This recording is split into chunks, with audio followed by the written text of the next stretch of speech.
বিসমিল্লাহির রহমানির রহিম। Welcome to our page happy daily life. আজ আমি রান্না করব চিকেন বারবিকিউ। চিকেন বারবিকিউ করার জন্য আমি প্রথমে মুরগিটা ভালোভাবে কেটে পরিষ্কার করে ধুয়ে পানি ঝরিয়ে নিয়েছি। পরে এখানে আদা রসুন বাটা, তারপরে সয়া সস, বারবিকিউ সস, তারপরে বারবিকিউ মশলা এগুলো দিয়ে সবকিছু দিয়ে আমি ভালোভাবে মেরিনেট করে 1 ঘন্টার জন্য রেস্টে রেখে দেব। তারপর আমি এখন বানাবো লাচ্চা পরোটা। লাচ্চা পরোটার জন্য আমি একটা ডিম নিয়েছি, কিছুটা রান্নার তেল, তারপরে গুঁড়া দুধ, তারপরে লবণ, সামান্য গরম পানি দিয়ে এটা ভালোভাবে ম্যাশ করে নেব। তারপরে একটু স্বাদ মতো চিনি দিয়ে দেব। চিনিটাও ভালোভাবে ম্যাশ করে আবার একটু গরম পানি দিয়ে ভালোভাবে এটা মাখাবো। ভালোভাবে মাখিয়ে তারপরে পরিমাণ মতো ময়দা দিয়ে দেব। এখানে পরিমাণ মতো ময়দা দিয়ে ময়দাটা ভালোভাবে ডোটা ভালোভাবে মেখে নিতে হবে। ডোটা ভালোভাবে করবেন তত পরোটাটা তত ভালো হবে, সফট হবে আর কি।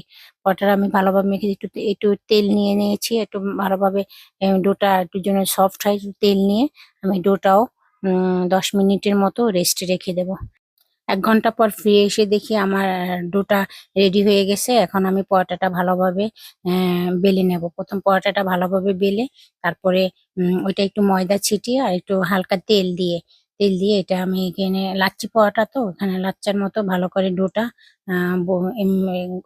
আটার গুঁড়া আর একটু সামান্য তেল দিয়ে এটা ভালোভাবে এটা গোল করে পেঁচিয়ে লাচ্চা সেমাইয়ের মতো, লাচ্চার মতো আর কি, লাচ্চা পরোটা যেহেতু লাচ্চার মতো শেপ দিয়ে দেবো। তারপর আমি এটা এইভাবে বেলে পরোটা ভাজার জন্য আমার রেডি হয়ে গেছে। এখন আমি এটা বেলে ভাজতে শুরু করব। এটাই হলো লাচ্চা পরোটা। তারপর আমি এক এক করে সব পরোটাগুলো আমি এভাবে বেলে নেব। এই পরোটাটা খেতে এত টেস্ট, আপনারা ট্রাই করলে আপনারা বুঝতে পারবেন। পরোটাটা যেমন মুচমুচে হয়েছিল তেমনি অনেক মজাদার হয়েছিল। আমি এভাবে সব পরোটাগুলো আমার রেডি করে নেব।